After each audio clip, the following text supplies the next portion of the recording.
O ministro do Supremo Tribunal Federal Alexandre de Moraes prorrogou por 180 dias o inquérito que apura a ação de autores intelectuais e instigadores dos atos golpistas de 8 de janeiro. A decisão, assinada em 2 de fevereiro, foi publicada nesta segunda 5. Um dos alvos do inquérito é Jair Bolsonaro. A pedido da Procuradoria-Geral da República, Moraes incluiu o ex-presidente na investigação, devido a um vídeo publicado em 10 de janeiro de 2023, com fake news sobre o processo eleitoral, entre outros elementos. Ao estender o prazo para concluir a apuração, o ministro do STF mencionou a necessidade de prosseguimento das investigações, com a realização das diligências ainda pendentes. Em agosto passado, Moraes determinou que as redes sociais emetam diretamente à PGR a íntegra das postagens nos perfis de Bolsonaro, sobre eleições, urnas eletrônicas, Tribunal Superior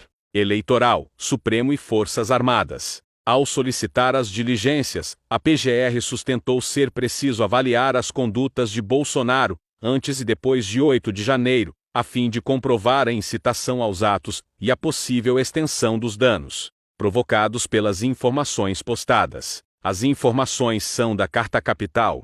O Supremo Tribunal Federal concluiu, nesta segunda-feira, 5, o julgamento de 29 ações penais, relacionadas aos atos terroristas promovidos por bolsonaristas nas sedes dos 3 poderes em Brasília, no dia 8 de janeiro do ano passado. A decisão resultou na condenação da maioria dos réus, elevando para 59 o total de pessoas condenadas pela Corte, em conexão com esses eventos, segundo informações do G1. É possível interpor recurso ao próprio Supremo. As penas para os condenados ainda não foram definidas, pois não houve consenso em relação às propostas de punição apresentadas. Os ministros devem elaborar um voto médio, e a confirmação das penas deve ocorrer nos próximos dias. O julgamento desses processos penais ocorreu no plenário virtual, um formato em que os ministros expressam seus votos em uma página eletrônica da Corte, dispensando a necessidade de sessões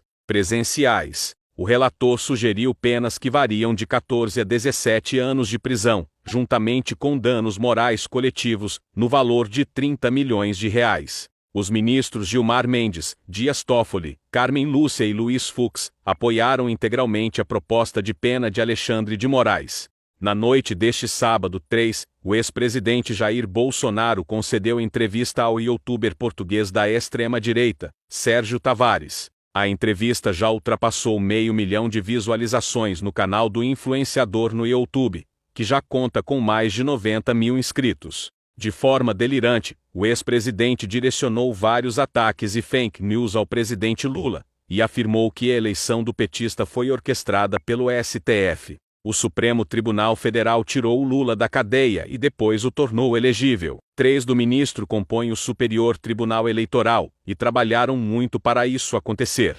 Ninguém no Brasil consegue entender como ele foi eleito, afirmou. Nós sabemos que o Lula é ligado ao Nicolás Maduro e ao Ortega, da Nicarágua. O PCdoB, base do governo, é ligado à Coreia do Norte. Nós também sabemos que ele não considera o grupo Hamas como terrorista, e é extremamente contra o agronegócio, acrescentou. Logo em seguida, o ex-presidente afirmou que Lula é ligado com as Forças Armadas Revolucionárias da Colômbia, FARC, a qual classificou como grupo narcotraficante. Também contou que Lula é a favor do desarmamento, do aborto e contra quem, segundo ele, produz riquezas para o país. Ele ataca as religiões e defende a ideologia de gênero, ou seja, é uma péssima pessoa em todos os aspectos. E essa pessoa foi colocada lá à presidência ou ajudada por essas pessoas aí, dizendo que ele ajudou a voltar com a democracia no país, completamente diferente do sentimento do povo brasileiro. Finalizou.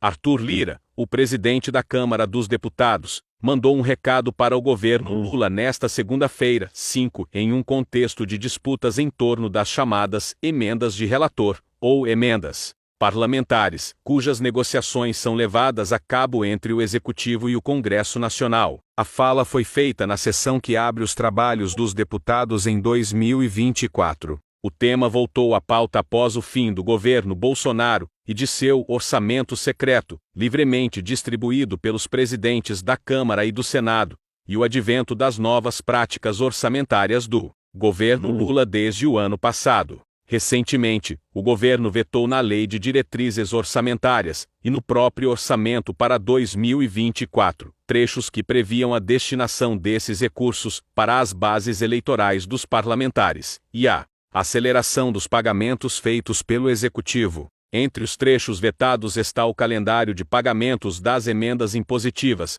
aquelas que o Executivo é obrigado a pagar, e a adição de 5 bilhões de reais ao montante destinado às emendas indicadas por o ministro Alexandre de Moraes, do Supremo Tribunal Federal, proferiu seu voto no sábado 3/2, condenando o pastor Jorge Luiz dos Santos a 17 anos de prisão pelos atos golpistas ocorridos em 8 de janeiro. A Procuradoria-Geral da República apontou que Moraes havia considerado erroneamente outro indivíduo com o mesmo nome do pastor, ao rejeitar um pedido de liberdade para Santos. Moraes alegou que Jorge Luiz dos Santos, de 59 anos, cometeu crimes como abolição violenta do Estado, golpe de Estado, dano qualificado, deterioração do patrimônio tombado e associação criminosa armada. Além da pena de 17 anos de prisão, Santos, juntamente com os demais condenados, deverá pagar 30 milhões de reais em indenização por dano moral coletivo.